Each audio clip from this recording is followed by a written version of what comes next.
بسم اللہ الرحمن الرحیم۔ السلام علیکم۔ عورت جس روپ میں بھی ہو وہ قابل عزت اور قابل احترام ہے، اور کیوں نہ ہو جب نبی کریم صلی اللہ تعالیٰ علیہ وآلہ وسلم کو اللہ عز و جل نے ساری مخلوقات کے لیے نبی رحمت بنا کر بھیجا۔ شوہر اور بیوی کا آپس کا رشتہ اتنا اہم ہوتا ہے جس کو موت تک نبھانے کی خاطر انسان اپنا سب کچھ قربان کر دیتا ہے، حتیٰ کہ کبھی کبھار اپنے والدین کو بھی خیر آباد کہہ دیتا ہے۔ یہ رشتہ جتنا خوشنما اور اہم ہوتا ہے اس سے زیادہ یہ بہت حساس بھی ہوتا ہے۔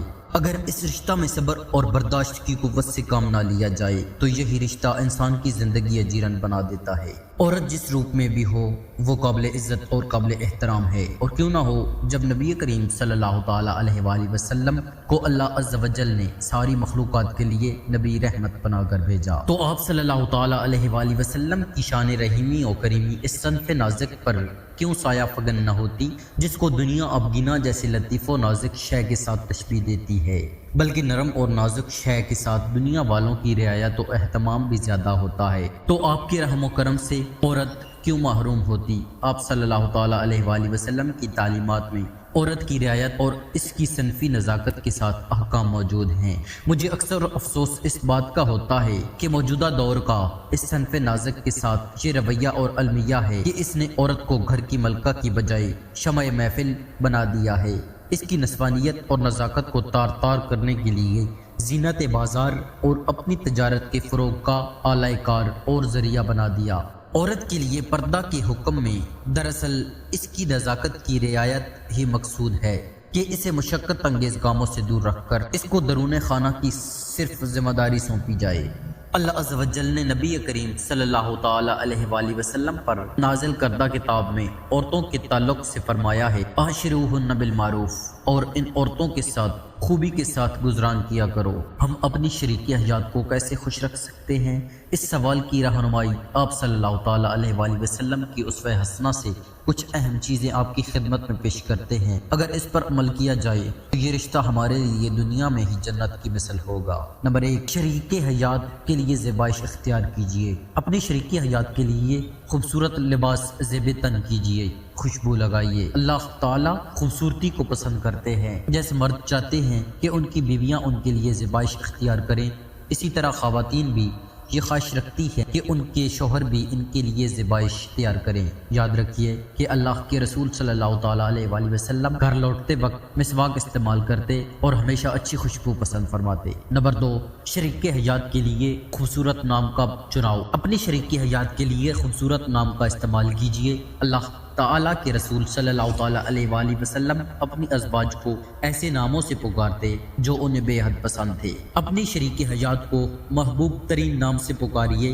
اور ایسے ناموں سے اجتناب کیجیے جن سے ان کے جذبات کو ٹھیس پہنچے۔ نمبر 3، خوبیوں کی قدر کیجیے۔ اپنی شریک حیات سے مکھی جیسا برتاؤ مت کیجیے۔ اپنی روزمرہ زندگی میں ہم مکھی کے بارے میں سوچتے بھی نہیں، یہاں تک کہ وہ ہمیں تنگ کرے۔ اسی طرح بعض اوقات عورت تمام دن اچھا کام کر کے بھی شوہر کی توجہ حاصل نہیں کر پاتی، یہاں تک کہ اس کی کوئی غلطی شوہر کا دھیان کھینچ لیتی ہے۔ ایسا برتاؤ مت کیجیے، یہ غلط ہے۔ اس کی خوبیوں کی قدر کیجیے اور ان کی خوبیوں پر توجہ مرکوز کیجیے۔ آپ صلی اللہ تعالیٰ علیہ وآلہ وسلم اپنی ازواج کی چھوٹی چھوٹی خوبیوں کو بھی سراہا کرتے تھے۔ نمبر 4، غلطیوں سے صرف نظر کیجیے۔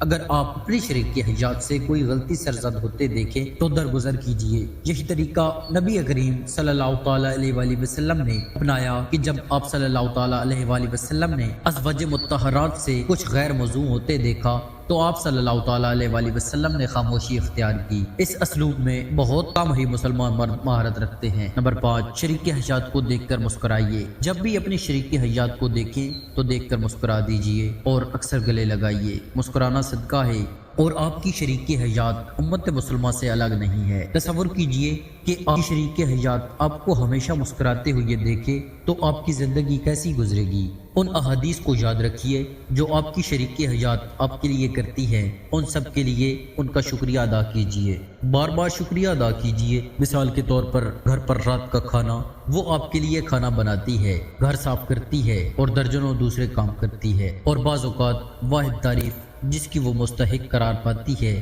وہ یہ کہ آج سالن میں نمک کم تھا، خدا را ایسا مت کیجیے۔ اس کے احسان مند رہیے۔ نمبر 7، شریک حیات کو خوش رکھیے۔ اپنی شریک حیات سے کہیے کہ وہ آپ کی ایسی 10 باتوں سے متعلق آگاہ کرے جو آپ نے اس کے لیے کی اور وہ چیزیں اس کی خوشی کا باعث بنے۔ پھر آپ ان چیزوں کو اپنی شریک حیات کے لیے دہرائیے۔ ہو سکتا کہ یہ جاننا مشکل ہو کہ کیا چیز اسے خوشی دے سکتی ہے۔ آپ اس بارے میں خود سے قیاس مت کیجیے، براہ راست اپنی شریک حیات سے معلوم کیجیے اور ایسے لمحوں کو اپنی زندگی میں بار بار دہراتے رہیے۔ نمبر 8، آرام کا خیال رکھیے۔ اپنی شریک حیات کی خواہشات کو کم مت جانیے، اسے آرام پہنچائیے۔ بعض اوقات شوہر اپنی بیویوں کی خواہشات کو حقارت کی نگاہ سے دیکھتے ہیں، ایسا مت کیجیے۔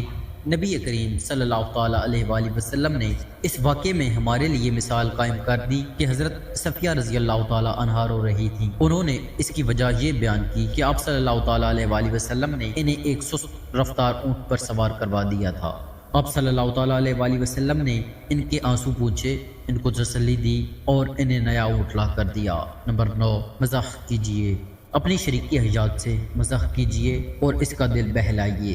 دیکھیے کہ کیسے اللہ تعالیٰ کے رسول صلی اللہ تعالیٰ علیہ وآلہ وسلم حضرت عائشہ رضی اللہ تعالیٰ عنہا کے ساتھ صحرا میں دوڑ لگاتے تھے۔ آپ نے اس طرح کی کوئی بات اپنی بیوی کے ساتھ آخری مرتبہ کب کی؟ نمبر 10، بہتر بننے کی کوشش کیجیے۔